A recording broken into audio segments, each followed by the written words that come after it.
This is a hypothetical news analysis created for informational and educational purposes. The following scenario is not real breaking news, but a forward-looking examination. It explores what could happen if regional tensions were to escalate in a fast-moving and deeply concerning hypothetical scenario. Tensions in the Middle East surge overnight. Imagine this.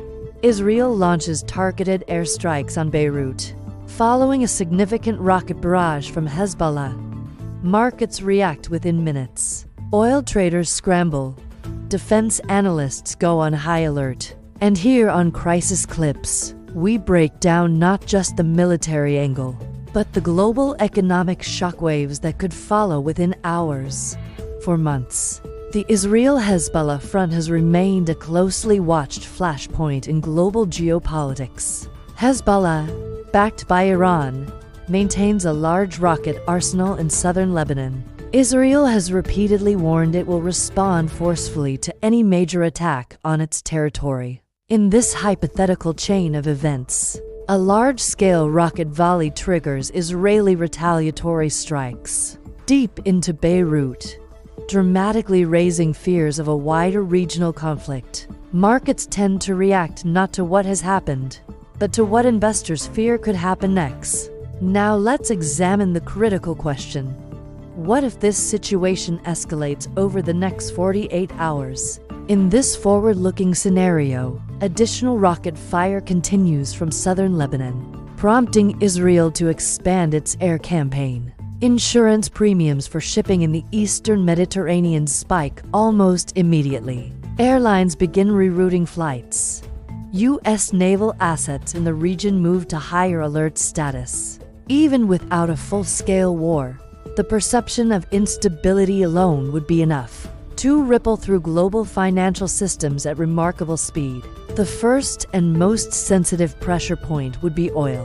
Even though Lebanon itself is not a major oil producer, the Middle East as a region supplies roughly 1/3 of the world's crude exports. In past crises, Brent crude prices have jumped between 5 and 15% within days of sudden regional escalation. Fears. In this hypothetical scenario, traders would likely price in the risk of broader confrontation involving Iran, a move that historically sends energy markets sharply higher. A rapid $8 to $15 per barrel spike would not be out of the question in the immediate aftermath. Stock markets would almost certainly respond with volatility.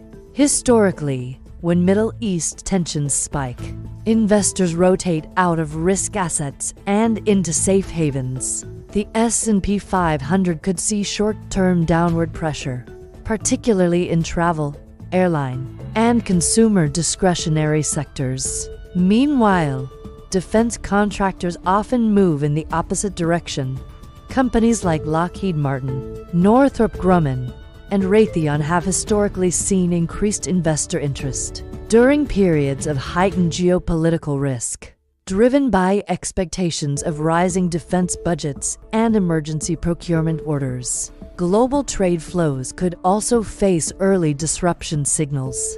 Roughly 20% of global container traffic passes through the broader Middle East maritime corridors. Even the perception of risk in the eastern Mediterranean can raise shipping insurance costs and freight rates if insurers begin classifying parts of the region as high-risk war zones. Shipping costs could climb quickly, feeding into already sensitive global supply chains. For U.S. importers, that translates into higher landed costs and eventually pressure on consumer prices. For everyday Americans, the most immediate impact would likely show up at the gas pump. Historically, U.S. gasoline prices react within 1 to 2 weeks of sustained crude oil spikes. In this scenario, analysts would watch for a potential 20 to 40 cent per gallon increase nationally if oil remained elevated. That may not sound dramatic at first glance, but for households already managing tight budgets, even modest fuel increases can ripple into grocery prices, delivery costs, and overall inflation sentiment. There is also the Federal Reserve angle. If energy-driven inflation expectations begin creeping upward again, it complicates the Fed's delicate balancing act on interest rates. Markets that had been pricing in rate cuts could suddenly face renewed uncertainty. Bond yields could fluctuate, mortgage rates could remain sticky, and that's where a regional security incident thousands of miles away begins touching the monthly finances of American families. Behind the macro numbers, however, there is always a human dimension. Imagine a Lebanese-American family in Michigan watching the situation unfold in real time. Their relatives in Beirut suddenly facing air raid sirens and school closures. At the same time, the father notices gas prices ticking higher on his daily commute. The mother worries about grocery bills already stretched thin. This is how geopolitical risk quietly enters everyday American life, not just through headlines, but through household budgets and emotional strain. Defense spending would likely become a major policy discussion point in Washington.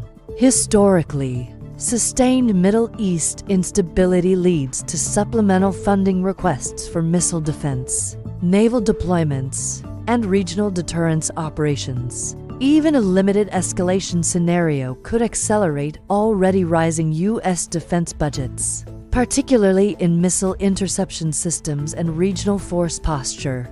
For investors, that often translates into renewed attention on the defense sector, one of the more consistent high CPM areas in financial media coverage. From a strategic standpoint, the key variable would be containment.